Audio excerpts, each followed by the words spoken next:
Estimados amigos, deseo presentarles una producción de Pax Televisión que tiene por objeto ayudarnos a redescubrir y profundizar en los sacramentos del bautismo y la confirmación. Ambos sacramentos se toman como una unidad, pues pretenden lo mismo. Además, en sus orígenes, ambos constituían un único sacramento. Esta serie busca que recuperemos la importancia de bautizarnos y confirmarnos, pues no se trata de una actividad social ni de costumbre, sino de una decisión que nos compromete la vida. Los invito pues a seguir esta serie a fin de que vivamos nuestro ser cristiano y nuestra pertenencia a la Iglesia con mayor conciencia y entrega, y de esta manera ayudemos a Dios a reinar y colaboremos con Él para que este mundo sea mejor. Acompáñenos.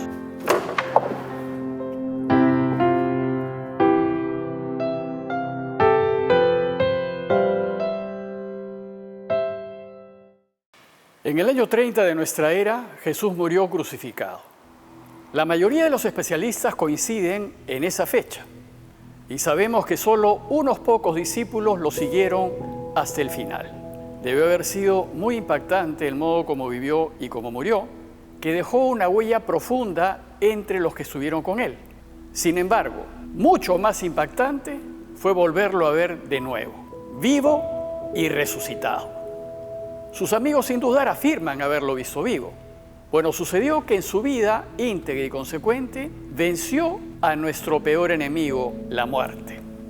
Esta no tuvo modo de retenerlo y por vivir haciendo la voluntad de su Padre, en todo, resucitó. La resurrección de Jesús fue algo realmente extraordinario, imposible de imaginar y muy difícil de creer. Sin embargo, confirmó que era verdad lo que enseñó mientras vivió.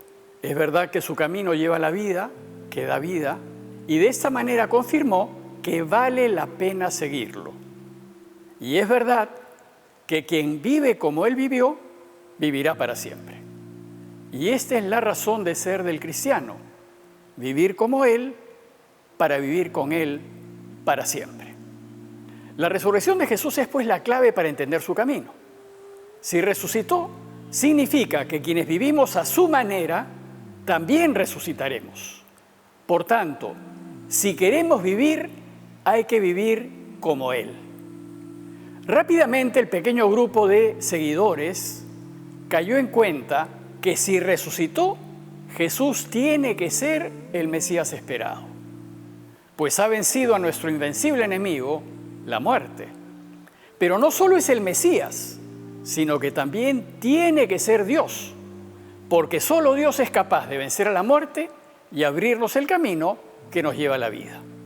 Pronto la Iglesia empezó a anunciar a Jesús, el Cristo, el Mesías, como verdadero y perfecto Dios y verdadero y perfecto hombre, y a enseñar que su camino, su modo de vivir, es eficaz y efectivamente lleva a la vida.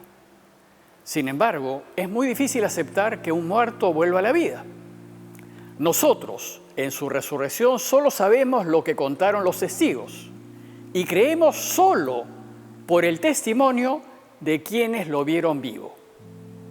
A pesar de que es muy difícil creer que resucitó, ciertamente algo extraordinario debió suceder, pues de lo contrario, no hay manera de explicar el repentino cambio de ánimo, de humor, de esperanzas que en solo pocas horas experimentaron los suyos. Pues muy rápidamente, en muy pocas horas pasaron de estar profundamente tristes y llorosos a vivir una alegría indescriptible, de estar encerrados y muertos de miedo a hablar abiertamente y sin temor, de no entender lo que hizo Jesús, a ver con claridad y a darse cuenta de la lógica de su camino, y de comenzar a separarse, a deshacerse, cambiaron a volverse a reunir y a formar un cuerpo indestructible, la Iglesia.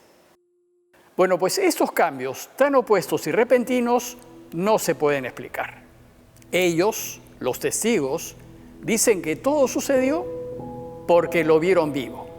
Los cambios experimentados en la pequeña comunidad y comprobables por todos fueron tan opuestos y en tan corto tiempo que si nos cuesta trabajo aceptar la palabra de los testigos, los cambios observables nos deben llevar a aceptar su testimonio, o al menos la posibilidad de que haya sido así. Pues si no aceptamos que efectivamente lo vieron vivo, ¿cómo explicar ese giro de 180 grados que vivieron? Lo cierto es que la resurrección de Jesús no se puede demostrar. Si se pudiese demostrar, todos seríamos creyentes. Solo nos queda ir a la causa, a la resurrección, a partir de los efectos de los cambios. Y los efectos fueron esos cambios tan notorios vividos por la primera comunidad cristiana. Algo sucedió. Ellos dicen que lo que sucedió es que lo vieron vivo. Su resurrección es, pues, el comienzo de la aventura cristiana. Sin resurrección no hay manera de entender ese camino. No tiene sentido. Es una necedad seguirlo. Por eso dice Pablo, si no resucitó Cristo, vacía es nuestra predicación y vacía es también la fe de ustedes.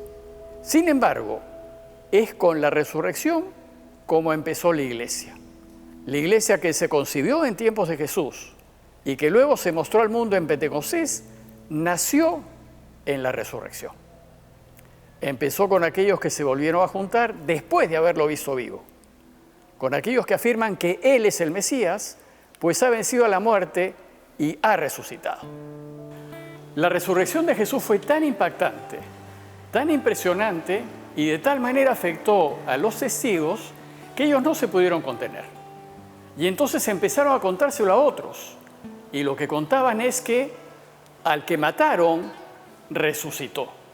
Y si ustedes también quieren resucitar, tienen que vivir su camino. Y su camino en realidad es muy sencillo. Es poner a Dios al centro de todo y entregar la vida en el intento. Y entonces ellos empezaron a invitar a otros para que caminen ese camino. Anímense, caminemos su camino, vivamos como Él propone, que también si nosotros lo hacemos, también venceremos a la muerte y resucitaremos. Bueno, pues fue tal la convicción y fuerza con la que hablaron los testigos y tal el testimonio de vida que dieron, que esto atrajo a muchos a seguirlo. Muchos creyeron que esos primeros testigos estaban mal de la cabeza. Por ejemplo, San Pablo, en 1 Corintios 1:18, dice: la predicación de la cruz es un disparate para los que se pierden, pero para los que se salvan, para nosotros, es fuerza de Dios. Pero a pesar de ello, otros muchos pidieron unirse al grupo de la iglesia y la iglesia los va a aceptar, pero con dos condiciones. Primero, tienen que convertirse, cambiar de vida y comprometerse a vivir como Jesús quiere. Y ello significa elegir estar siempre del lado de la verdad, de la justicia y de la vida, poniendo a Dios, es decir, poniendo la verdad, la justicia y la vida, por delante de quienes más queremos, asumiendo todas las consecuencias, problemas, dificultades y pérdidas de hacer esto.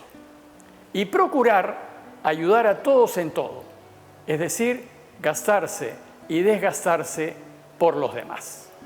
Y segundo, hay que bautizarse en el nombre del Padre, del Hijo y del Espíritu Santo. Y los bautizados son aquellos que desean vivir como vivió Jesús. Y bautizarse supone querer seguirlo y querer hacer como Él, en compañía de otros que también quieren seguirlo y quieren hacer como Él. Bautizarse, pues, es entrar en la iglesia para caminar con otros bautizados el camino de Jesús.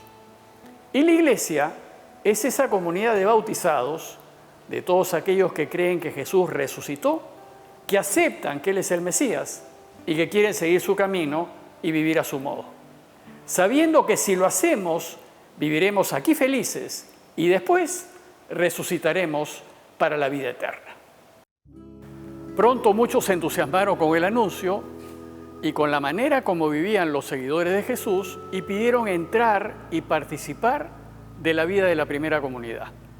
Y lo que esa vida buscaba era replicar lo que exigía Jesús. Y así muchos recibieron el bautismo y asumieron el compromiso de vivir al modo de Jesús. Pronto el cristianismo se extendió por todo el imperio y la iglesia se multiplicó. Y la iglesia pues entonces anuncia un mensaje para todos. Llega a todos lados y todos pueden participar en ella. Y así se hizo universal.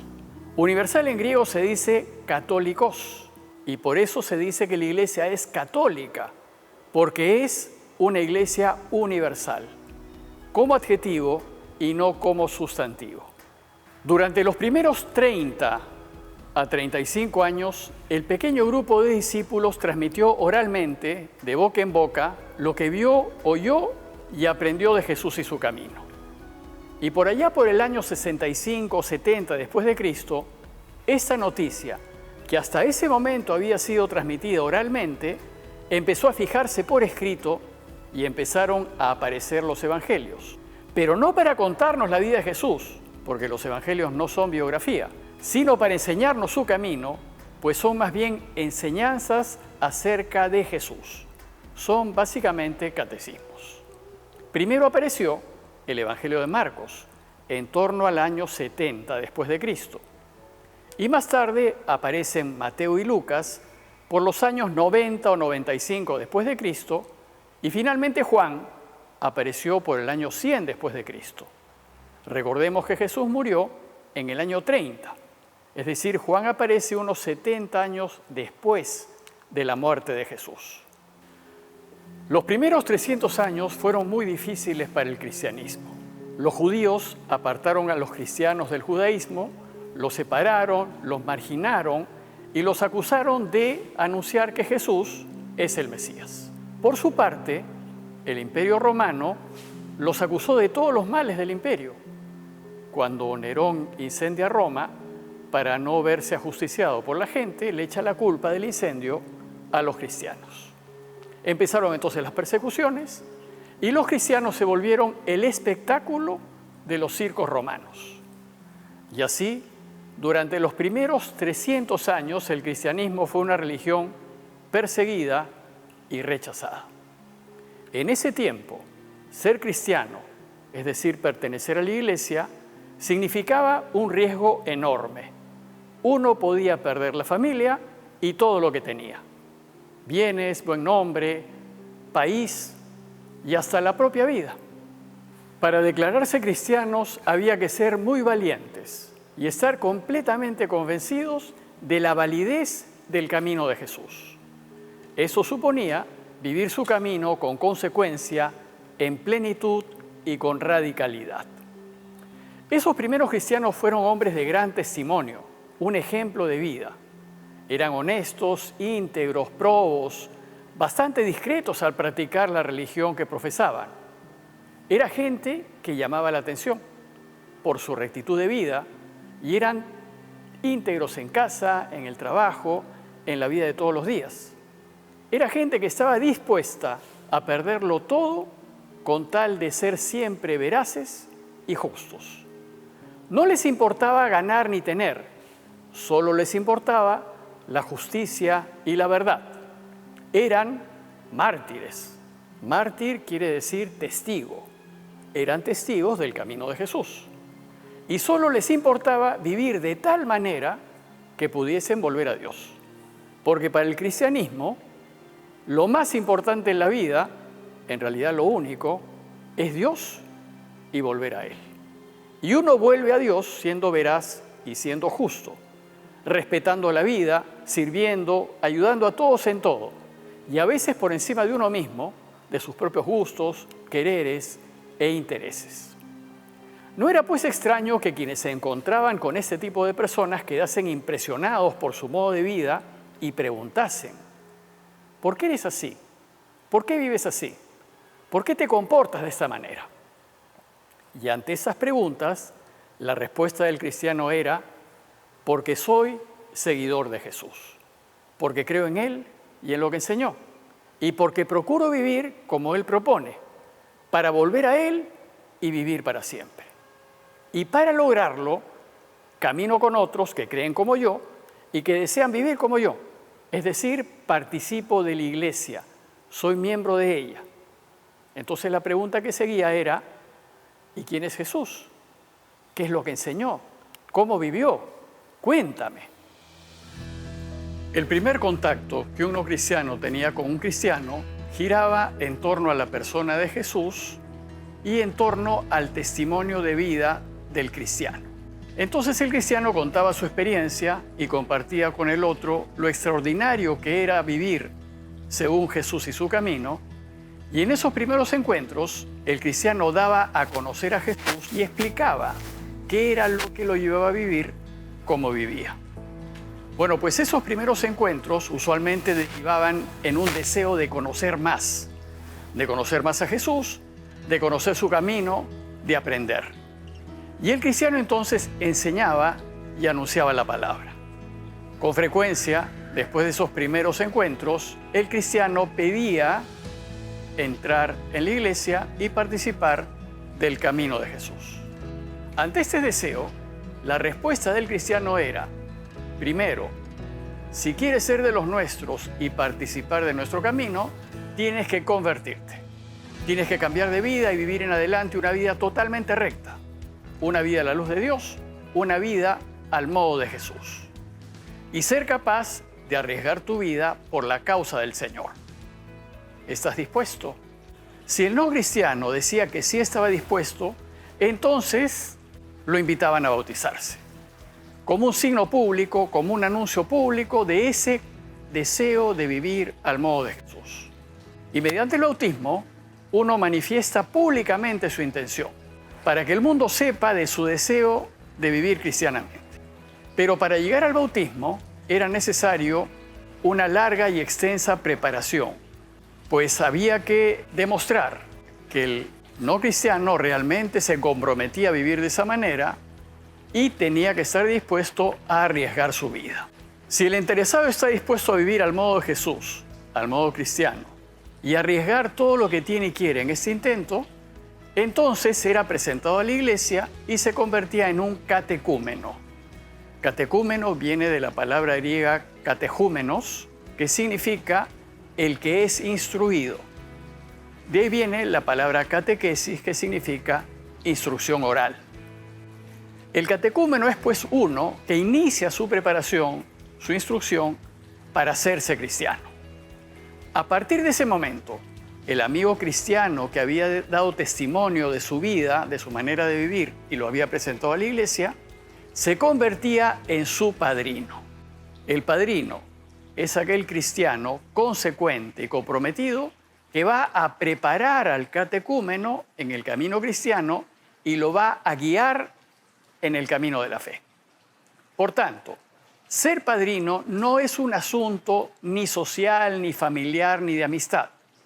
Es un asunto religioso que supone un compromiso de vida, y el padrino o la madrina deben ser ejemplo de cristianos intachables.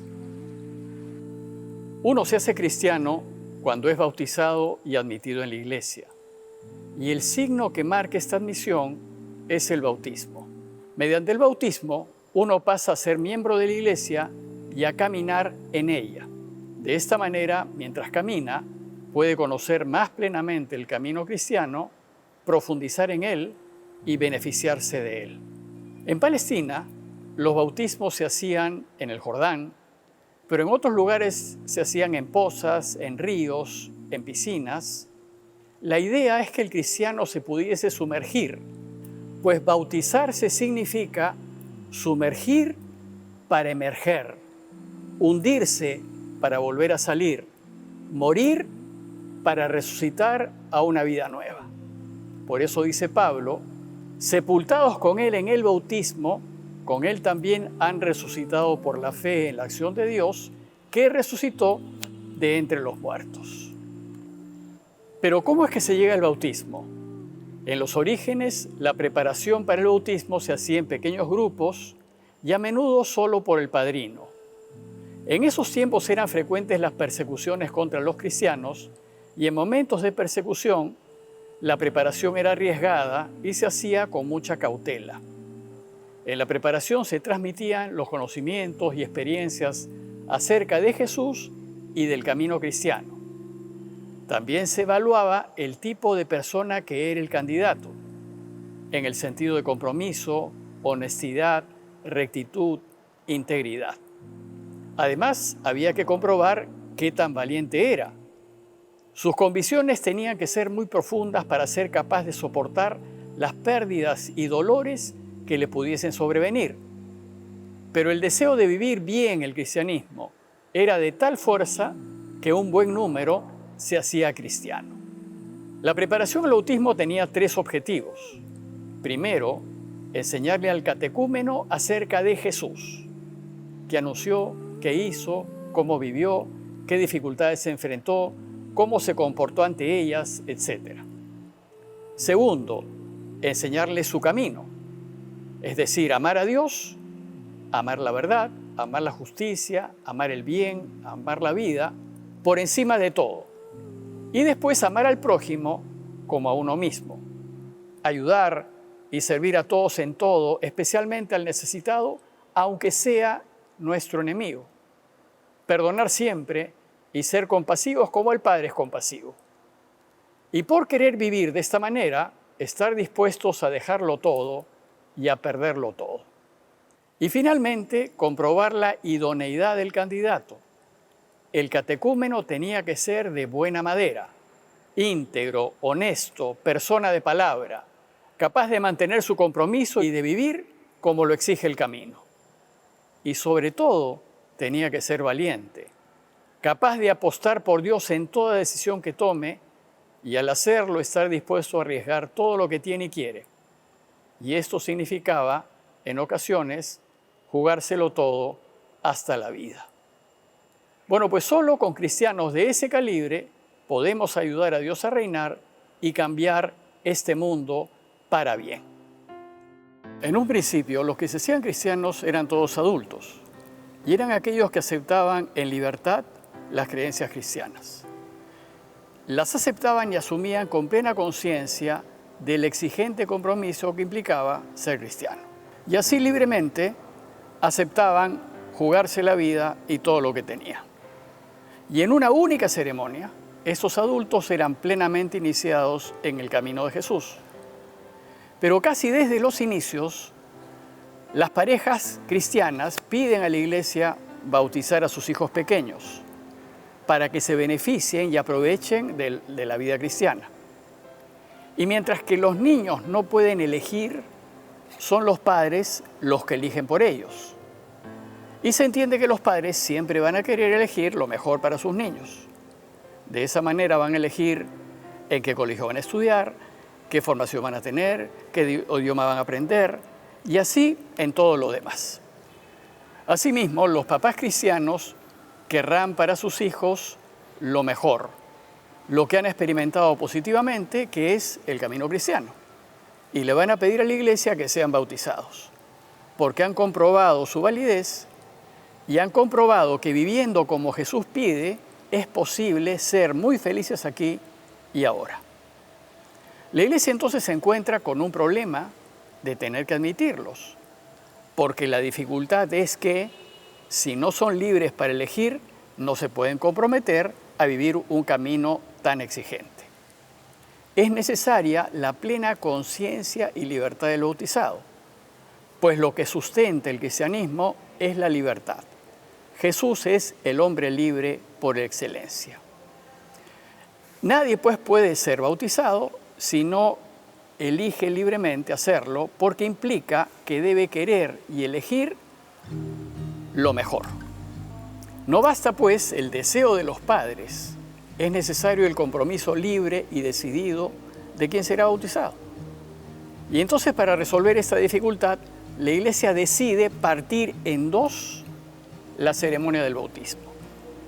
De una parte estará el bautismo en sí, que se puede ofrecer a los niños a petición de los padres, y luego viene la confirmación, que tiene lugar cuando los bautizados tienen la edad suficiente para confirmar libremente la decisión de sus padres, y si así lo desean. Lo cierto es que la difusión del bautismo de niños cambió muchas costumbres. Por ejemplo, obligó a que las ceremonias se hagan en pequeñas piletas, y siglos más tarde dio lugar a que se bautice en pilas bautismales. Hizo también que la preparación al bautismo se aligere, sea más rápida e incluso más superficial, pues se supone que los padres ya conocen el camino. Como el sacramento de la confirmación se desprendió del bautismo, a fin de que el niño, cuando sea adulto, pueda confirmar la decisión que sus padres tomaron por él al bautizarlo, y a fin de que la Iglesia confirme la idoneidad del joven para la vida que exige el cristianismo, la confirmación exige el mismo compromiso que se pide originalmente para el bautismo. Amar a Dios sobre todo lo creado, llevando una vida intachable, como resultado de elegir siempre la verdad, lo que es justo, lo que es correcto. Y amar al prójimo como a uno mismo. Preocupándose pues por ayudar a todos en todo, buscando hacerle a los demás la vida más feliz.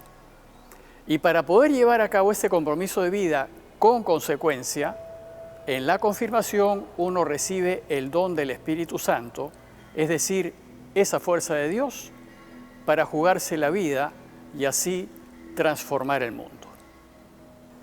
El cristiano es plenamente iniciado solo cuando recibe los 3 sacramentos de iniciación: el bautismo, la confirmación y la Eucaristía. Y en los niños que entran a la iglesia, la iniciación se hace en 3 ceremonias distintas. Pero en los adultos que entran a la iglesia, la iniciación se hace en una única ceremonia. La Eucaristía es también un sacramento de iniciación y los iniciados con el bautismo pueden acercarse a la Eucaristía. El hecho es que mientras que el cristiano no esté plenamente iniciado, no puede participar completamente en la iglesia. Por ejemplo, se pide el sacramento de la confirmación si los bautizados quieren recibir el sacramento del matrimonio, porque el matrimonio exige ser miembro pleno de la iglesia. Bueno, pues pasado el tiempo de las persecuciones, a inicios del siglo IV, cuando el emperador Constantino tomó el poder del imperio, la iglesia se asentó, se formalizó y rápidamente se expandió. Pronto muchos pidieron el bautismo y se hicieron cristianos, pero desgraciadamente muchos lo hicieron por interés o por conveniencia, debido a que su rey o su patrón eran cristianos. Y como ya no era peligroso ser cristiano, sino más bien parecía conveniente y beneficioso, se bautizaban sin conocer bien a Jesús, ni conocer las exigencias de su camino. Es decir, sin saber casi nada de lo que ser cristiano significa y exige. La Iglesia entonces se enfrentó con una nueva dificultad: el ingreso de nuevos cristianos que se bautizaban por interés o por costumbre, sin ser conscientes del compromiso que ello implicaba. Y esto hizo que la calidad moral de la Iglesia decayese. Preocupada, la Iglesia decide ser más estricta en el admitir. Y en los 2 siglos que siguieron hubo un gran esfuerzo de parte de la Iglesia por catequizar a los nuevos miembros e informarles de las exigencias del camino. Y se propuso una larga preparación que duraba entre 1 y 3 años. Los candidatos eran presentados a la Iglesia y seguían un programa de formación que giraba en torno al credo y al Padre Nuestro.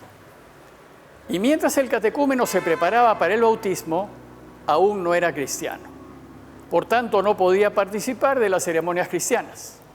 En consecuencia, solo se les permitía estar al inicio de la Eucaristía, escuchar las lecturas y la explicación del sacerdote, y luego se les invitaba a retirarse, y solo los plenamente iniciados podían participar de la Eucaristía. Y durante la ceremonia del bautismo, inmediatamente antes de ser bautizado, el candidato debía renunciar públicamente a aliarse con el mal, con Satanás y con todo tipo de pecados. Después debía recitar el credo delante de toda la asamblea, indicando así que estaba de acuerdo y creía en lo que afirmaba el credo, que es lo que cree la Iglesia. Hoy, afirmar el credo sigue siendo muy importante en la ceremonia bautismal. Y una vez que renunciaba al mal y recitaba el credo, la asamblea aplaudía al candidato en señal de aprobación y pasaba inmediatamente a ser bautizado. Y la proclamación pública del Padre Nuestro indicaba que la unión con la Iglesia era también espiritual. En ese entonces, el bautismo se celebraba en el baptisterio, que era un edificio separado del templo en donde quienes se preparaban al bautismo eran bautizados. Hoy solo queda como recuerdo el que las pilas bautismales se ubiquen atrás, usualmente en las entradas de la iglesia. O se inicia la ceremonia del bautismo en la puerta del templo. Recién una vez que el catecúmeno era bautizado, ya podía entrar en la iglesia y participar en la Eucaristía. Con el tiempo y la masificación del cristianismo se daba por hecho que toda la población era bautizada y entonces ya no fue necesario tener los templos cerrados y los baptisterios cayeron en desuso. Con el paso de los años, el tiempo de preparación al bautismo se redujo a la Cuaresma. Y como saben, la Cuaresma son 40 días de intensa preparación a fin de poder llegar bien al bautismo. El bautismo tenía lugar en la noche de Pascua, en la extraordinaria celebración de la Vigilia Pascual. Hoy con frecuencia se hacen bautismos en la noche de Pascua. Ahora bien, tiempos después, en Occidente, prácticamente toda la población era cristiana y muy pocos eran los niños que no se bautizaban y muy pocos eran los adultos que pedían bautismo. Entonces la intensa catequesis bautismal de antaño se redujo a los poquísimos adultos que buscaban bautizarse. Y para los niños, como eran niños, ya no era necesario tanto esfuerzo, pues se suponía que los padres y los padrinos conocían muy bien el camino cristiano y lo practicaban y se lo podían enseñar a sus hijos. Y así entonces la preparación para el bautismo se redujo a unas pocas charlas, en teoría de refresco, para padres y padrinos. Desgraciadamente, con el tiempo el bautismo fue perdiendo su carácter de iniciación exigente y se fue convirtiendo en una actividad más bien social. Hasta hace poco se daba por hecho que los adultos, los padres, los padrinos, estaban formados en el camino cristiano, cuando en realidad no lo están. Al padrino, desgraciadamente, no se le elige por ser un modelo de vida para el bautizando, sino por ser familia o por amistad o incluso por conveniencia o interés. Desgraciadamente, la ceremonia misma de iniciación pasó a ser un mero trámite. Lo importante terminó siendo la fiesta, los vestidos, los regalos, la comida. Hoy, si bien muchos padres desean bautizar a sus hijos, desgraciadamente lo hacen más por costumbre que por convicción, conocimiento o compromiso. Los padres poco o nada saben de Jesús y no conocen lo que significa el camino cristiano. Y lo mismo puede decirse de los padrinos. El problema es que se ha perdido de vista lo que significa ser cristiano. No se conoce a Jesús, no se entiende el compromiso cristiano, no se sabe qué implica ser bautizado. Tampoco se tiene idea de que el camino exige una moral intachable. Ni se es consciente de que uno debe estar dispuesto a jugarse la vida y todo lo que tiene por vivir al modo como Jesús quiere. Sin embargo, las cosas están cambiando. Se está produciendo una descristianización de Occidente, fruto de la falta de formación y de conocimiento de lo que es el cristianismo. Y esto, en parte, es algo positivo, pues estamos volviendo a la situación de la iglesia de los primeros siglos, en donde había que ser muy valientes para ser cristianos. Una situación en donde tal vez seamos perseguidos, criticados, despojados y hasta asesinados. Es ciertamente mejor ser menos en número, pero consecuentes, auténticos y comprometidos con la forma de vida que propone Jesús. Los bautizados tenemos que volver a las fuentes, recuperar el sentido original de ser cristianos. Tenemos que entender el significado y sentido del bautismo y el compromiso que éste supone para padres, para padrinos y para bautizandos. Pero para ello es necesario conocer más a Jesús y su mensaje.